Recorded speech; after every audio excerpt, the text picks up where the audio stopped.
Bien. Maintenant, notre but, c'est d'écrire des définitions équivalentes des sous-variétés, de voir ce qu'est l'espace tangent à une sous-variété de Rn, et de faire le lien avec le théorème des extrêmes alliés. Donc pour l'instant, on a M contenu dans Rn, et on va vouloir dire ce que c'est être une sous-variété de dimension D. Je vais écrire plusieurs définitions qui ne vont pas toutes rentrer au tableau, je vais juste garder ça à chaque fois. Donc la première définition, la définition implicite, la définition qui apparaît dans le théorème des extrêmes alliés, c'est dire que pour tout x dans M, il existe un ouvert U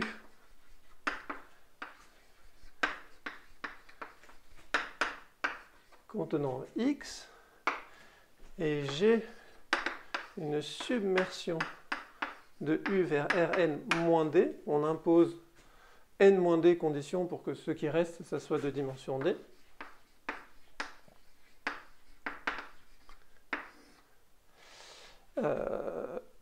Avec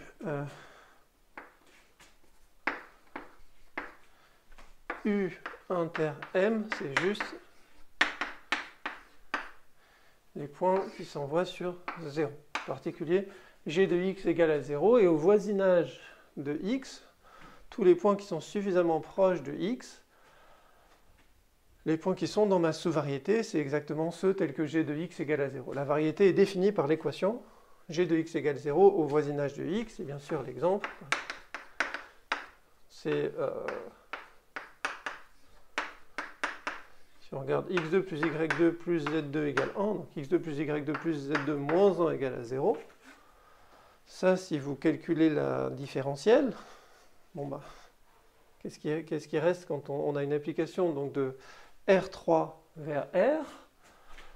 Ça va faire une variété de R3 de dimension 2, la sphère, et la différentielle, donc ça, si ça c'est G de x, y, z, la différentielle de G en un point x, y, z, c'est juste 2x, 2y, 2z. Et ça c'est la matrice de ma différentielle, une application de R3 vers R, elle est surjective du moment qu'elle est non nulle. En particulier, cette application G, c'est une submersion en tout point sauf en 0. Au voisinage d'un point de la sphère, où on a x2 plus y2 plus z2 égale 1, c'est bien une submersion. Donc en fait, toute la sphère est définie par cette équation, par une seule submersion, une seule équation qui définit notre objet. Évidemment, la difficulté, c'est qu'on ne sait pas a priori résoudre l'équation. Donc l'objet est défini de manière implicite. C'est l'ensemble des points qui satisfont une équation que peut-être je ne sais pas résoudre. Peut-être que je veux comprendre cette équation à la lumière d'objets différentiels ou géométriques. Ça, c'était la première définition.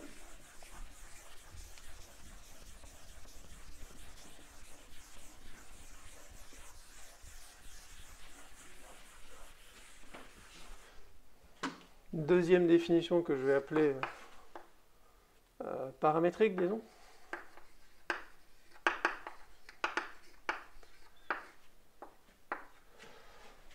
C'est le fait de dire que pour tout x dans M, il existe un ouvert, alors je vais l'appeler oméga, pour que ce ne soit pas le même U, oméga un ouvert de RD, U un ouvert de Rn qui contient x,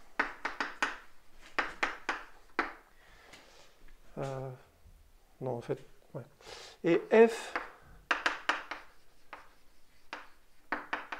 une immersion de oméga vers Rn, tel que le premier point, c'est U inter M, c'est l'image de oméga. Donc au voisinage de x, les points de M qui sont suffisamment proches de x sont l'image par une immersion. Mais ça, on a déjà vu que l'image par une immersion, ça pouvait produire des choses bizarres, même si je demandais que l'immersion soit injective. Et du coup, on demande que f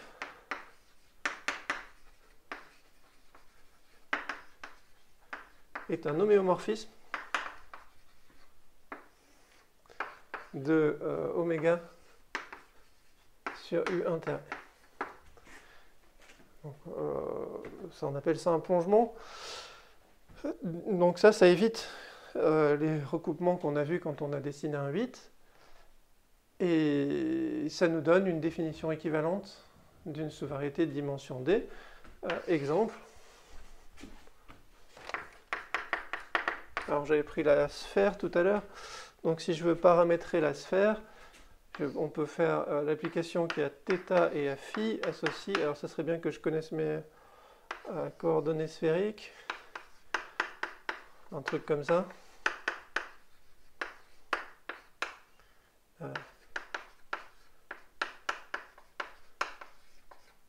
Quelque chose comme ça. Là, j'ai peut-être pas pris les angles habituels pour les coordonnées sphériques. On peut paramétrer une sphère par deux arguments, longitude et latitude, et quand ces deux arguments bougent dans le bon ouvert, on est en train de décrire un morceau de sphère. Tout ça, c'est très bien. Il y a peut-être des points qui sont un peu exceptionnels d'épaule, et ça nous permet de paramétrer notre sphère. Peut-être plus simple, j'aurais pu dire, le cercle, c'est paramétré par cos t sinus t. Le cercle unité, c'est juste paramétré par cos t sinus t. Donc cette description paramétrique, ce coup-ci, c'est on connaît l'objet, on en a un paramétrage. On écrit le paramétrage et on voit l'objet comme l'image. Bon, en dimension 1, une courbe paramétrée, ici une surface paramétrée. Ça permet très facilement de décrire l'espace tangent, qu'on verra apparaître après. Par contre, c'est un peu plus compliqué de vérifier les hypothèses à cause de cette hypothèse de non-intersection. Une dernière définition.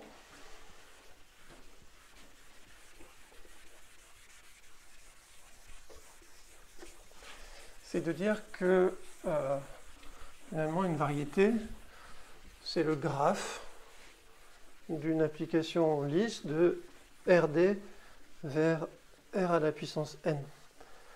Le seul petit problème, si on y pense, par exemple de R dans R, ben c'est que ça, c'est bien une variété, hein, c'est un bout de droite. C'est pas le graphe d'une application parce qu'il y a trop de valeurs.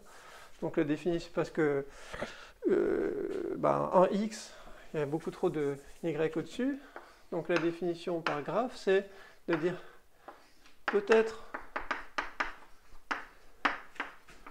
on a besoin de réordonner les variables.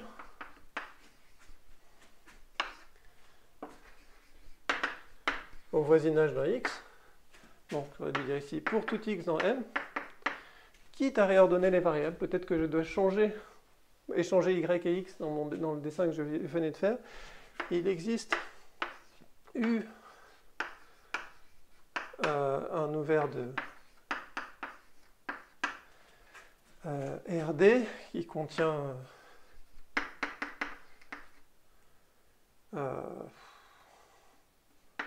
va écrire comme ça les premières coordonnées de x. V un ouvert de Rn-D qui contient xd plus 1 jusqu'à xn, tel que, et une application phi qui va de U vers V de classe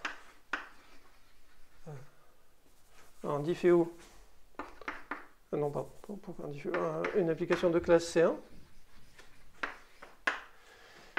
ou de classe C infini, je crois que j'avais dit dans ma vidéo précédente, on va dire que tout est C infini. Enfin, une application lisse avec les conditions qu'on avait depuis le début, telle que M intersecté avec U croix V, ça soit le graphe de mon application phi, c'est-à-dire l'ensemble des points de la forme Y phi de Y, pour Y dans U. Donc là, c'est la définition. On peut exprimer on a d degrés de liberté, les n moins d variables qui restent s'expriment en fonction de ces d degrés de liberté. On voit exactement ici apparaître ce qui intervient dans le théorème des fonctions implicites, qui est sous certaines bonnes conditions, une équation permet de définir n-d variables en fonction des autres. Donc on voit que l'équivalence de cette définition avec la définition par submersion, avec ce que j'ai appelé la définition implicite, c'est exactement le théorème des fonctions implicites qui permet de montrer ça.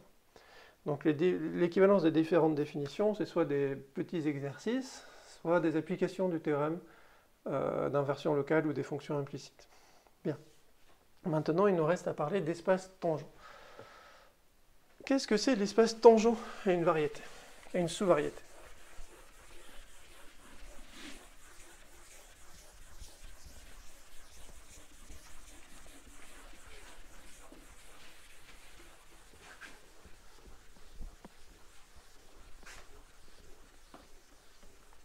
En dimension 2, on est habitué à parler de la tangente à la courbe. Qu'est-ce qui se passe quand on a par exemple un cercle? Ici, je vois ma tangente en un point. Quand on a une sphère, on a un plan tangent. Je ne vais même pas essayer de dessiner un plan tangent. Et du coup, comment est-ce qu'on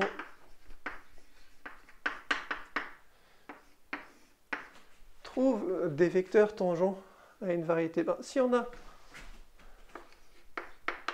une application gamma d'un intervalle i vers Rn, C1, c'est infini, ce que vous voulez, tel que pour tout t dans i, gamma de t appartiennent à m. Par exemple, là, je me déplace sur le cercle en faisant cos t sinus t. Alors, l'intuition, c'est que gamma prime et gamma de 0 est un point x que j'ai choisi une bonne fois pour toutes, ce point-là. L'espace tangent, c'est en un point x. Alors, gamma prime de 0, c'est un vecteur tangent à ma variété, à ma sous-variété m au point x. D'accord? Donc, ça, c'est une intuition, c'est quand je bouge, quand je prends la dérivée, alors que je suis en train de me déplacer sur ma sous-variété, ce que je vois, c'est un vecteur tangent. Et une définition, c'est que l'ensemble de ces gamma prime de 0, avec gamma de 0 égale x, forme l'espace tangent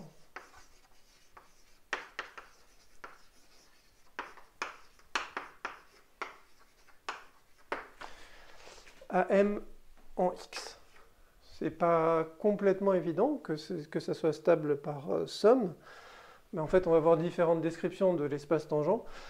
C'est clairement stable par multiplication, parce que si je remplace gamma de t par gamma de lambda t, la dérivée est multipliée par lambda, donc c'est juste la vitesse à laquelle je me déplace. Je vois la même image, mais avec une vitesse différente, donc ça change l'amplitude du vecteur. Maintenant, qu'est-ce qui arrive selon nos différentes définitions? Qu'est-ce qu'on voit comme espace tangent? Avant de l'écrire, essayons de comprendre. Si, quand M est modelé par RD, comme dans la définition que j'ai donnée au début d'une sous-variété, l'espace tangent, ça va être la différentielle, l'image de RD par la différentielle de l'application qu'il a définie. Si M est défini par des formes linéaires, par des contraintes, GI, l'espace tangent, ça va être l'intersection des noyaux des GI. Si M est défini par une courbe paramétrée, ou plus généralement par une équation paramétrée, on va voir l'image de RD par la différentielle du paramétrage. Donc tout ça, ça va nous donner des descriptions différentes de l'espace tangent qui vont nous permettre de comprendre ces vecteurs tangents et de comprendre ce que c'est une différentielle peut-être d'une fonction définie soit sur une sous-variété, soit juste ce qu'on va faire sur un ouvert de Rn, et on va restreindre la fonction à notre sous-variété.